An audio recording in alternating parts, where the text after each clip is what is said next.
যদি কোনোদিন কোনো পরম বৈষ্ণবের চরণধূলি তোমার শিরে পড়ে, সেদিন শত জন্মের পাপ মুক্ত হয়ে কৃষ্ণ প্রেম স্ফুরিবে তোমার হৃদয় মাঝে।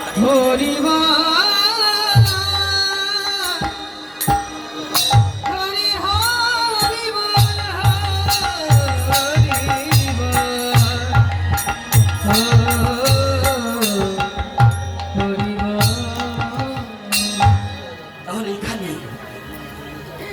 এখানে কত বড় সংকীর্তনের পিতা। পিতা মানে কি বাবা, সংকীর্তনের বাবা। সে কে? শ্রীমান মহাপ্রভু। মাকে বাবা যদি হয়, মার প্রয়োজন আছে অবশ্যই।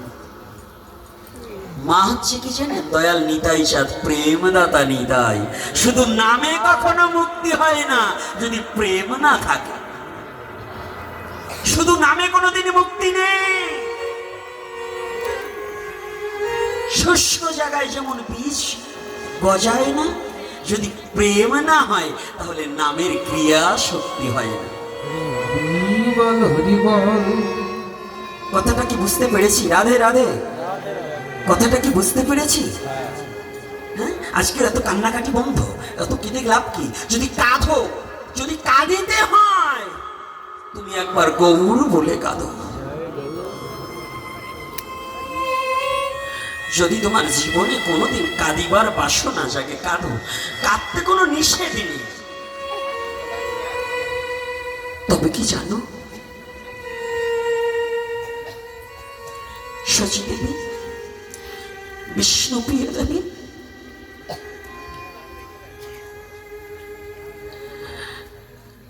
বিষ্ণুপ্রিয়া দেবী মহাপ্রভু চলে যাচ্ছে। রাধারানীর চেয়ে বিরহ বিষ্ণুপ্রিয়া দেবীর বেশি ছিল। এজন্য বিষ্ণুপ্রিয়ার বিরহ কোন লেখক লেখার মতো যোগ্যতা হয়নি, সাহস পায়নি। রাধার বিরহ তবু লেখালেখি হয়েছে, কিন্তু বিষ্ণুপ্রিয়া দেবীর বিরহ লেখার মতো কোনো সাধক ভয়ে সংকুচিত হয়ে হাত থেকে বারংবার ব্রজের কুঞ্জদাস বাবাজি মহারাজ, উনি বিষ্ণুপ্রিয়া সম্বন্ধে লিখতে গিয়ে বারংবার হাত থেকে কলম কাঁপতে কাঁপতে পড়ে গিয়েছে।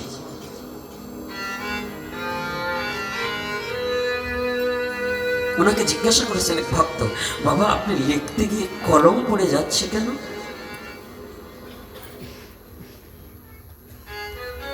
দুটি চোখের জল ছেড়ে দিয়ে বলছি, বাবা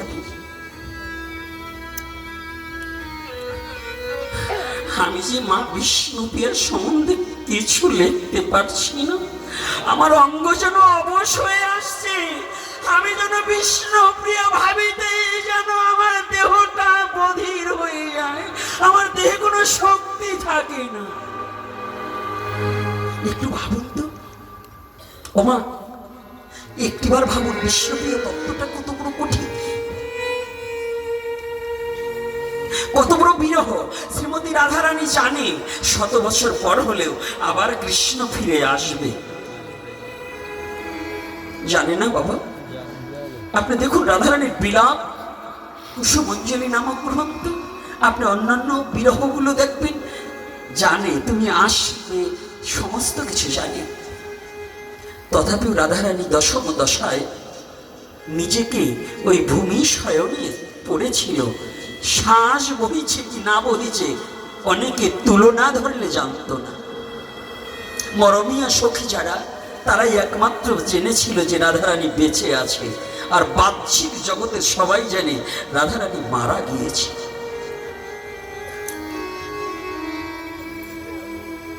আর বিষ্ণুপ্রিয়া দেবী জানে কি? জানে যে জীবনে যে একবার সন্ন্যাস নিয়ে চলে যায় আর কোনোদিন সে ফিরে আসে।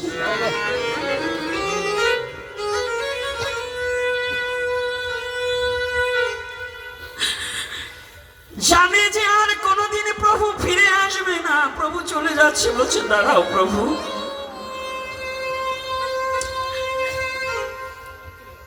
বিষ্ণুপ্রিয়া দেবী কাঁদছে, চোখের জল।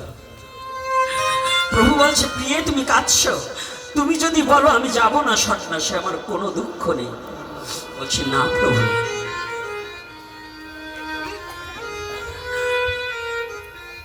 এটা আমার দুঃখের জল না, এটা আমার আনন্দের জল। কারণ কি জানো, যে ব্যক্তিটার জন্য কোটি কোটি ভক্ত বাহিরে চোখের জল ফেলেছে, আমি সবচেয়ে ধন্য হতে ধন্যাতি ওই ব্যক্তিটা আর কারণ নয়, ওই ব্যক্তিটা যে আমার প্রাণের ধন গৌর হরি, যে আমার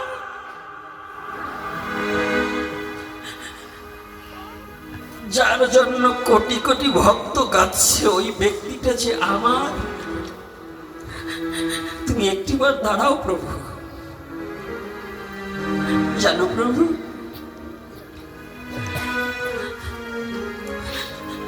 সারা জীবনে আর কোনোদিন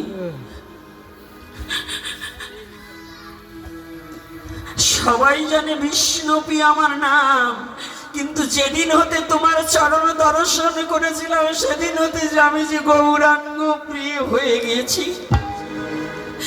সেদিন হতে আমি বিষ্ণুপ্রিয়া নয়, আমি গৌরাঙ্গ প্রিয়।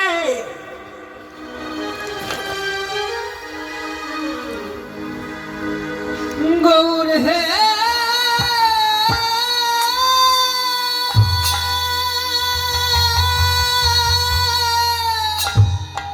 জানো প্রভু, তুমি একটিবার আমার একটা অনুরোধ রাখবে? তুমি সন্ন্যাসে চলে যাও, আমার কোনো দুঃখ নেই।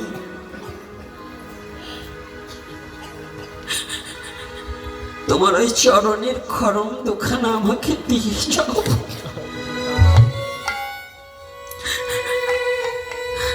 আমি তো তোমাকে পাবো না, কিন্তু তোমার ওই পাদুকা দুখানা বক্ষে জড়িয়ে ধরে আমি যেন জীবনটাকে কাটিয়ে দিতে পারি।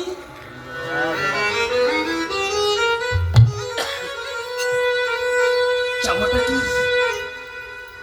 আমি তোমাকে তো আর পাবো না, আমি যেন তোমার ওই পাদুকা দুখানা বক্ষে জড়িয়ে ধরে আমার জীবনটা কাটিয়ে দিতে পারি। আর একটা চাওয়া, তুমি একটু দাঁড়াও প্রভু।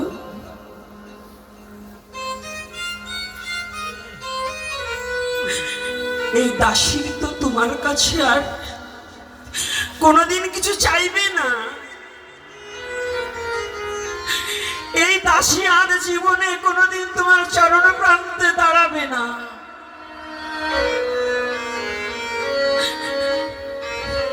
শেষবারের মতো তুমি একটিবার দাঁড়াও, আমি শেষবারের মতো একটিবার ভুল অন্বিত হয়ে তোমার রাতুর চরণে আমি একটিবার প্রণাম করব।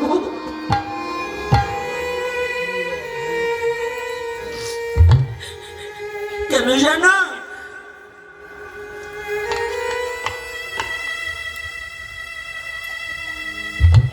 আমি জানি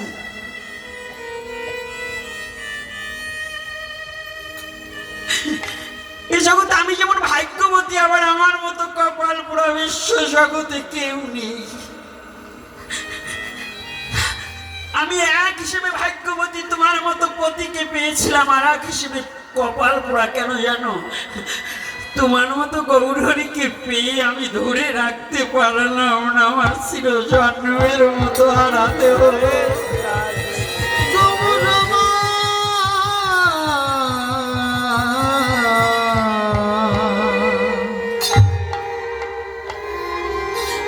আমার ছিল জন্মের মতো তোমাকে হারাতে হলো।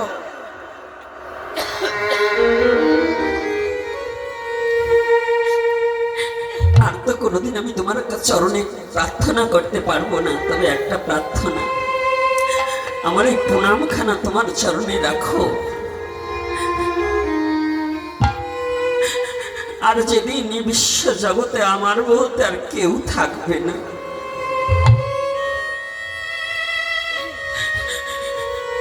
যেদিন এই মায়ার জগতে মায়াকে পরিত্যাগ করে আমারও যে সময় আসবে, তুমি আমার একটা কথা দিও।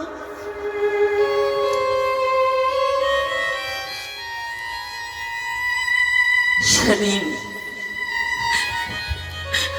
আমি আর তোমার কাছে কিছু চাইব না, চাহিব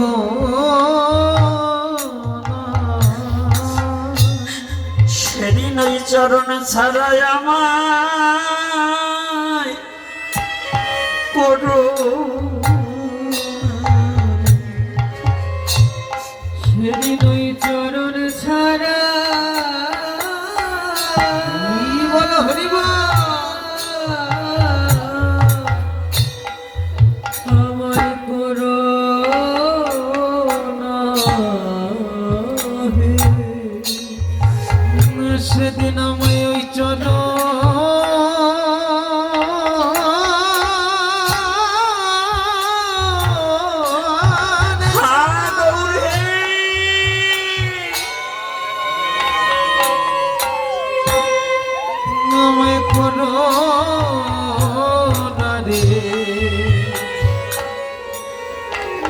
ওরে যেদিন আমার বলতে কেউ ওরে থাকবে না রে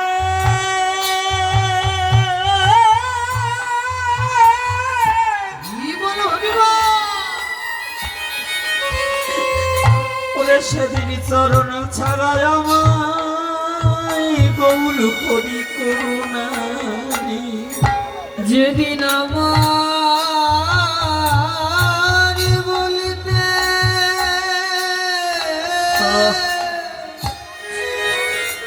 কেউ থাকবে না কেউ থাকবে না রে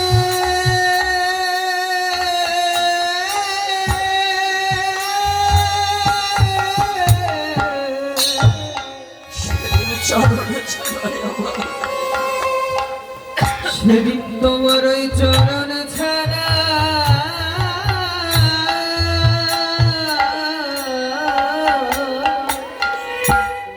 করো না হে। যেদিন আমার বলতে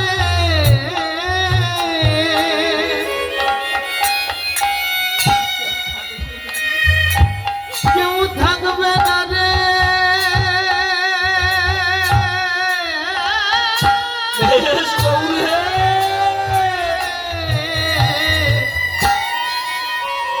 আমার চরণ ছাড়া গৌরময় চরণ ছাড়া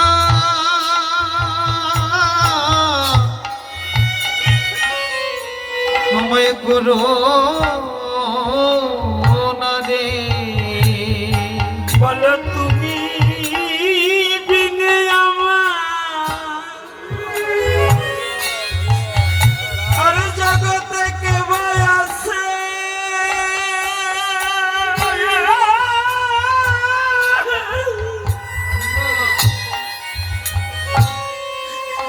গৌর চরণ ছাড়াই আমায় করো না জগতে তুমি বিনে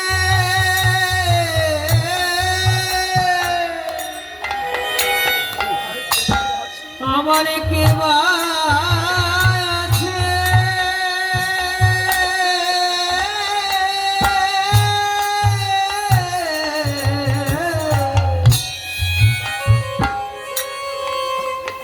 তোমার ওই চরণ ছাড়া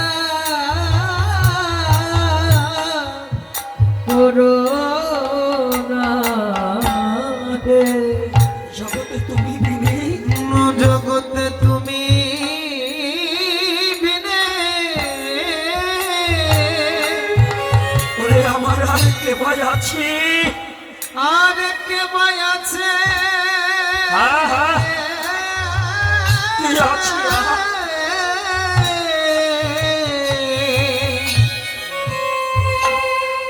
তোমায় চরণ ছাড়া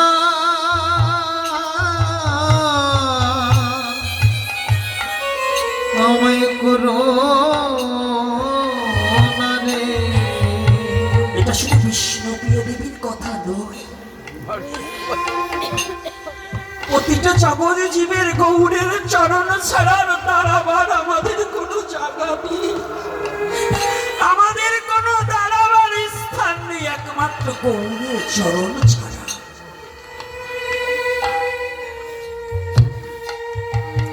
বিষ্ণুপ্রিয়া দেবী বলছে, প্রভু তুমি ছাড়া তো আমার জগতে আর কেউ নেই।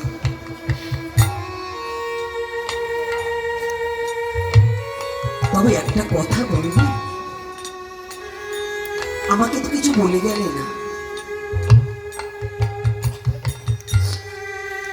মহাপ্রভু বললেন, প্রিয়ে তুমি মধুমাখা কৃষ্ণ নাম করো, বলো হরে কৃষ্ণ কৃষ্ণ কৃষ্ণ হরে হরে, হরে রাম রাম রাম হরে হরে, হরে কৃষ্ণ কৃষ্ণ কৃষ্ণ হরে হরে, হরে রাম রাম রাম হরে হরে।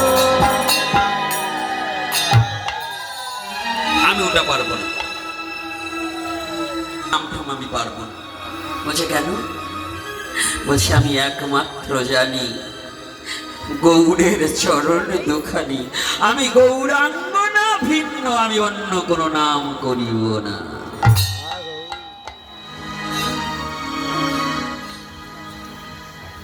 এই যে ভজ গৌরাঙ্গ কহ গৌরাঙ্গ, এটা কার কথা গো? হ্যাঁ, উনি বললেন কৃষ্ণ নাম করো। বিষ্ণুপ্রিয়া দেবী বললেন ভজ গৌরাঙ্গ কহ গৌরাঙ্গ, লহ গৌরাঙ্গের নাম রে, ভজ গৌরাঙ্গ কহ গৌরাঙ্গ। যে জন গৌরাঙ্গ ভজে সে হয় আমার প্রাণ রে, ভজ গৌরাঙ্গ কহ গৌরাঙ্গ, লহ গৌরাঙ্গের নাম রে।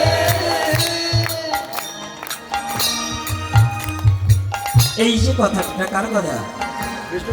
যে জনা গৌরাঙ্গ ভজে সে হয় আমার। হ্যাঁ, আরে বুঝতে হবে, তারপরে খুঁজতে হবে। খুঁজি না তাই বুঝি না, আর বুঝি না তাই খুঁজি না। খুঁজলে কিছু বুঝতাম, আর বুঝলে কিছু বুঝতাম। আজকাল সনাতনীরা বহু অবতারের চাপে মূল বাবার নামই ভুলে গেছে, কারণ অতিরিক্ত ভালোবাসার সাথে ওই এক মাতাল না, একটু একটু রসের কথা না বলি আর পারছি না, বলবো এর মনে আসে গেছে। এই ভাগবত হচ্ছে নবরসের কথা। নব মানে নূতন, নব মানে নয়। নূতন কথাও বলতে হবে, আবার রসের কথাও বলতে হবে, নবরস। আজকাল আমাদের সাধুরে তো পঞ্চরসের কথা কইয়ে গ্রামটারে যা শেষ করছে রে, কি আছে না? কিন্তু রস কয় প্রকার জানে তো ঠিক মতো? 12 প্রকার রস। খালি 5টা আর 7টার কথা বলো না, মানে ওনাগো যেটা জুইতে হয় ওইটিও বলে, আর কয়টা বলে না। কি এরকম আছে কি না? আছে। এই বেবিচারি অনেক আছে। এইবার শুনুন, না বলি আর পারছি না, বলবো। ওই এক মাতাল, মাতাল চেনেন তো? আমাদের সনাতন ধর্মে কিন্তু আবার মাতাল বেশি, অন্য ধর্মের চেয়ে আমাদের ধর্মে বেশি, তাই না? আমাদের ধর্মে 3 রাতের মেলা দিলে সাধু যা খুঁজিয়ে পাওয়া যায়, আবার যদি অন্য দিন ডাক দেন তা তালাশ করিয়ে পাবেন না। কি এরকম আছে কি? নাম যজ্ঞের আসরেও নাকি আবার আজকাল এই যে বিভিন্ন জায়গায় যাই তো দেখি ওই পাশে এবার ওনাগোর জন্য 5,000 টাকার 10,000 টাকার গাঁজা বরাদ্দ লাগে। কি এরকম আছে না? গাঁজা খাতি খাতি পাশাটা মরিয়ে নারকেলের আশার মতো শুকিয়ে গেছে, উনি এবার সাধু হয়েছে। ওরে সাধু রে! ওর কাছে যদি জিজ্ঞাসা করি তোর বাড়িতে বউ কেমন আছে, কয় তা জানি না, বাইরে এসি 1 মাস ধরে। তা গাঁজা খাচ্ছিস কেন হারামজাদা? গাঁজা খাবি সে, সিদ্ধি খাবি সে, বুদ্ধি হবে তোর। এই জায়গা বসে ডাকা কি হচ্ছে তাই বলে দিবি। ওর জন্য গাঁজা প্রশস্ত, সিদ্ধি প্রশস্ত। আর ওই যে যেটা খালি 3 রাতের মেলার যাই খাইয়ে উল্লুজুল্লু করে, ওটার জন্য চলার বাড়ি ছাড়া আর কিছু জোটায় না। তাই রাগ করবেন না। তাই এক মাতাল মদ খাইছে কায়দা করে, তাই পথের ধারে বসে মানে খালি পরে একটু গাছা হয়, একটু রাজা রাজা, তাই না? হ্যাঁ, একটু মজা মজা পায়। তো এই হারামজাদা বসে রয়েছে, তো একজন এসে জিজ্ঞাসা করছে, কি এই এই খোকা কি এই আবার ওই দলের লোক আছে নাকি? নাই নাই, এলাকার লোক ভালো, আমার মারবে না তো? এলাকার লোক ভালো, এই জায়গার লোক ভালো? হ্যাঁ হ্যাঁ। আরে এত ভালো ভালো না, ছাত্রা ভালো, কিন্তু এত ছাত্র এক জায়গা ভালো না। বাবু যে নাই তা না, কি আছে না বাবা? ওরা কি বলবে? আমি কিছু টের পাই না, গন্ধ পাই না, না নাক নাই। এখন ওই মাতালরা জিজ্ঞাসা করছে, ও তো রাজা রাজা ভাবতে আসছে। এখন একজন কি বলছে, এই খোকা এই কি তোর বাবার নাম কি? খানিকটা ভাবতেছে আমি কি হয়ে গেছে নাকি। আমার এই পুরামুখে বানরের মুখ দেখলে ওই কড়া কথা একটু শুনতে হবে, মাঝে মাঝে একটু না চেঁচাতেলে হবে না। কারণ ওই আমি বিল্লুমঙ্গল বাবার মতো অত মিষ্টি ভাষায় কথা বলতে পারি না। কারণ এই দোষটা হচ্ছে এইগুলোর দোষ। এই যে এই পাশে কি এ পাশে দোষ নাই। কারণ কি জানেন, এরা হইলো কিপটা আর ওরা হইলো ভুল করছে। কারণ মানুষের বাচ্চা কাচ্চা হইলে পরে একটু মধু দেয় মুখে, যাতে মধুর মতো কথা বলে। আর আমি যে সময় হয়েছি সেই সময় নাকি ওরা মধু দেয় না, নিম পাতা দেয়, এই জন্যই তিতে তিতে কথা বেড়ে আছে। এই দোষটা কি আমার না মাদের? ও মা, কাদের মা? এইবার বোঝো যাই ঠেলা সামলা। এইবার কথাটা কি আমার নিতাই গৌরকে বুঝেন তো, যে কথাটা আমি যেখানে যদি রসের গল্প বলেও বলি, আপনার একটু ব্রেনে রাখতে হবে যে কোথায় কথাটা বলছি। কি বাবা, এটা বুঝতে হবে না? বুঝার মতো সনাতন ধর্ম বুঝার মতো জ্ঞান থাকতে হবে। অজ্ঞানী কখনো সনাতন ধর্ম বুঝতে পারবে না। আর ফ্যান খাওয়া ব্রেনে কোনোদিন সনাতন ধর্ম বুঝার মতো যোগ্যতা রাখবে না। সনাতন ধর্ম বুঝতে হলে তার সাধনা করতে হবে, সাধু সঙ্গ করতে হবে, গ্রন্থের সঙ্গ করতে হবে এবং হরিভক্তি পরায়ণতা হতে হবে। এই তিন না হলে সনাতন ধর্ম কখনো বুঝা কি যাবে। আগামী দিন আরো এসে দেখি, যদি গৌর হরি আমাকে দেখে প্রাণ রাখে তাহলে বলবো। তবে একটা কথা আছে, সময় তো অধিক হয়ে গেছে। আজকে যেখান থেকে রাখবো ওখান থেকে এবার শুরু করব, কারণ আমার শারীরিক অবস্থাটা একটু নরম। তবে